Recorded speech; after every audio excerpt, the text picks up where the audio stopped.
Something was rotten in the state of Denmark. And on March 12th, the country, like so many others, closed down due to the COVID-19 pandemic. Like country, so libraries too. Not excluding the University Library of Southern Denmark, of course. We closed down 6 campuses the very next day, Friday, March 13th, and we sent home over 100 people from the library staff to an uncertain new reality, and we left the library users equally confused and bewildered about what should happen next. Fortunately, an operational crisis committee had been formed by the university the week before, of which I was part.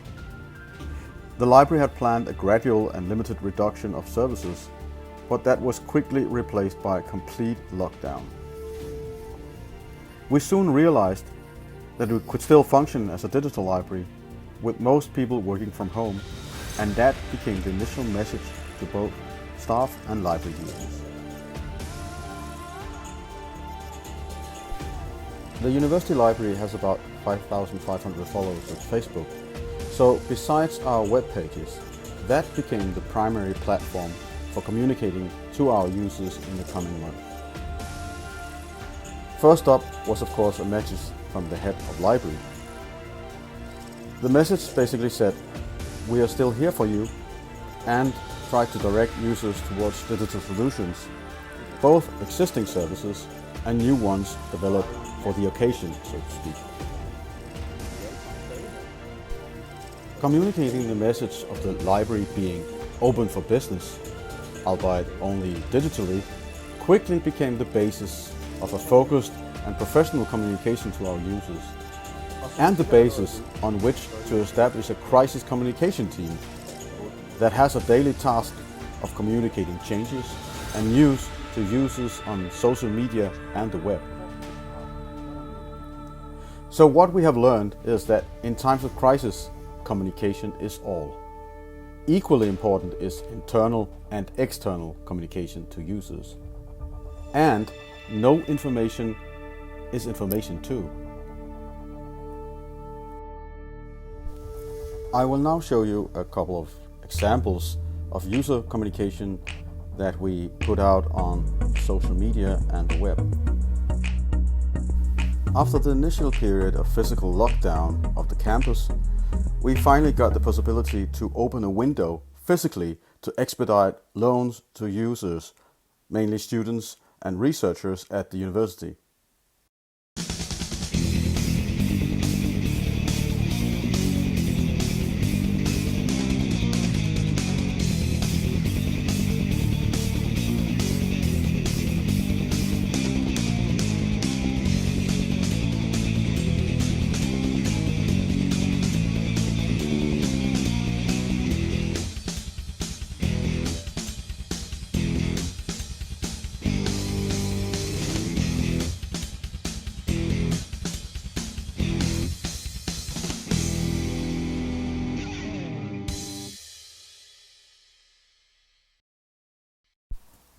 When the national library infrastructure came online, we could start advertising interlibrary loans again.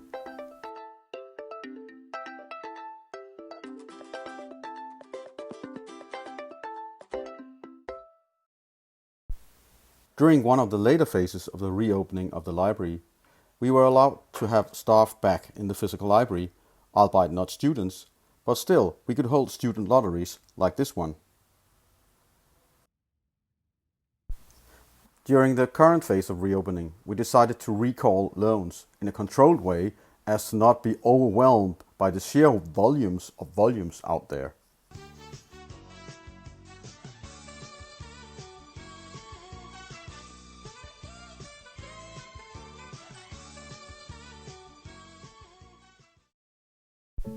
As you saw in the video, a window of opportunity opened up, not only physically. Though the pandemic has brought sickness, sorrow, and anxiety, it has also, as any crisis may, required us to think again.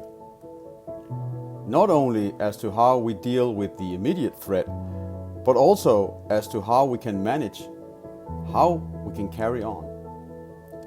As most of you has probably experienced, up close and personal, many levels of society have had to move quickly towards adopting a new digital culture, new tools and a new line of thinking.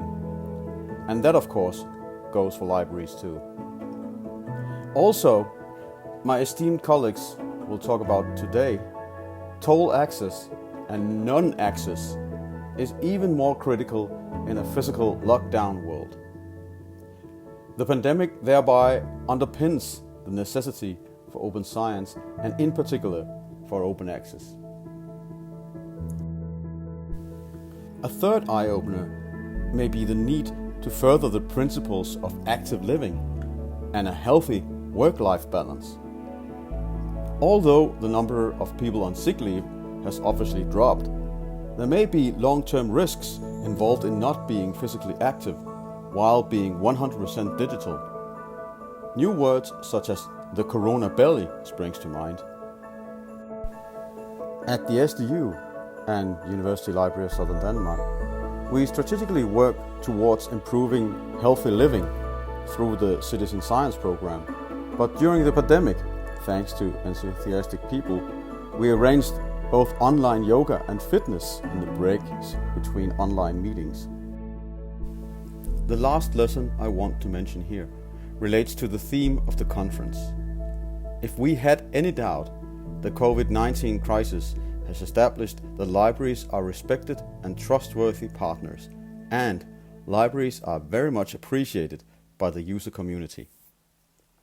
In libraries, we trust. As an example, I want to mention the library's relation to PhD students.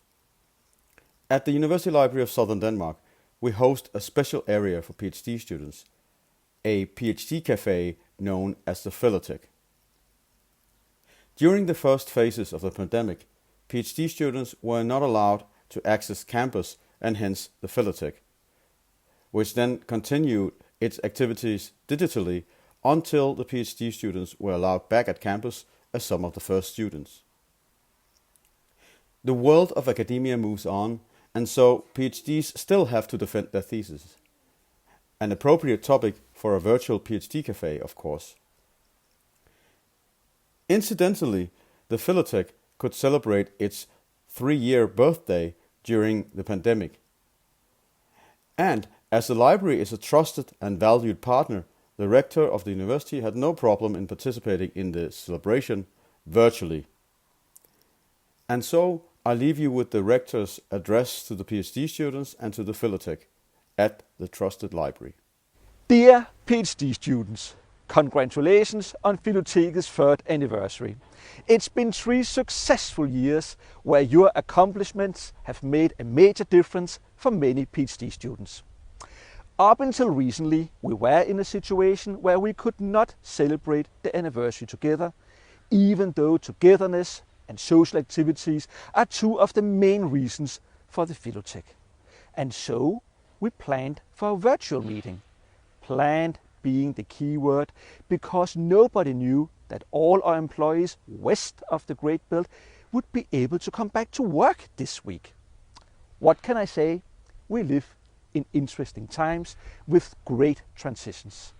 And you most of all, because as PhD students you were already in a challenging transition between being a student and a researcher. The Philothek gives you a place to meet and share experiences and create activities that can help you through the PhD process. That is something I missed back in the days when I was a PhD student, and something I'm happy we can provide for you. And so, to sum it up, I truly appreciate what you have accomplished, and once again, congratulations on your 3rd anniversary.